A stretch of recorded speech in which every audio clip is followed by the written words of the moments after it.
Yeah, it's too much for me to go into it too much in depth with you about these feelings. It's all about learning about the body, because the body and the brain is the projection of the whole world. Really, there is no body that's in relationship with world. There is sensory perception happening. But it's in this reality, the body is having this sensory perception. And we think I'm somebody inside this body experiencing a world, but actually who you truly are is the consciousness that's experiencing this, or even further, you could say no thing that's experiencing itself as everything. But really, the actual experiences, I mean, this is why it's not a separate reality, is the actual experiences, the sensing and the sensed are the same thing.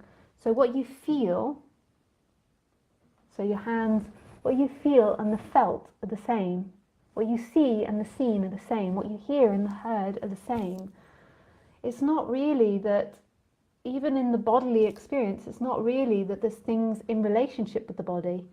There is the projection of the brain that's interpreting a sensory experience, but without that, our brain puts in dimension. Like, so there isn't a fixed world out there you're in relationship with. There's this hologram that you're living in, but then it's not the brain that's experiencing. So it even goes even deeper than that. It's not the brain that's actually experiencing. It's consciousness that's actually experiencing, and consciousness doesn't belong inside the brain. It's actually everywhere, which is like like totally beyond what we can think about. So consciousness is actually experiencing itself in everything. But if you also have the idea that the brain is projecting everything, then you begin to understand that better. But I mean, this is totally incomprehensible. Like, no teacher can put that in a sensical way that will make sense intellectually.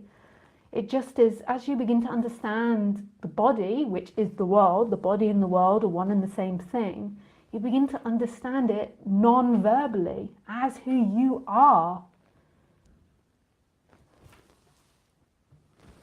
Whoa, I understand.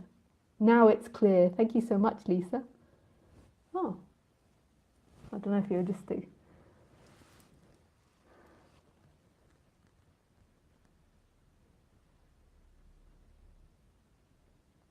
Oh, I think I missed it, Holly. Is our body a projection of the mind? The mind and the body are the same thing. Like, you can't really separate it out. Like, scientists can't even find where thinking is. Like, thinking, they think that thinking is actually in organs and not in the brain. But they can't find it in the brain, thinking.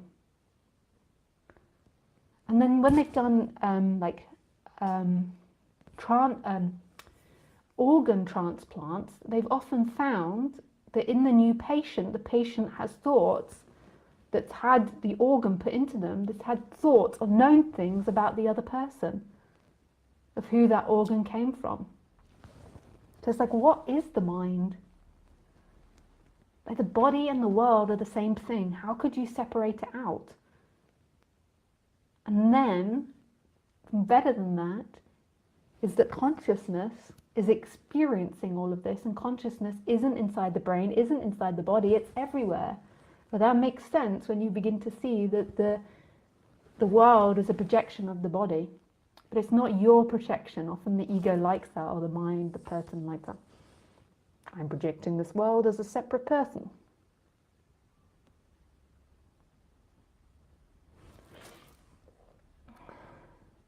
Nice demonstration. Merci beaucoup, Lisa. Thanks, Akit.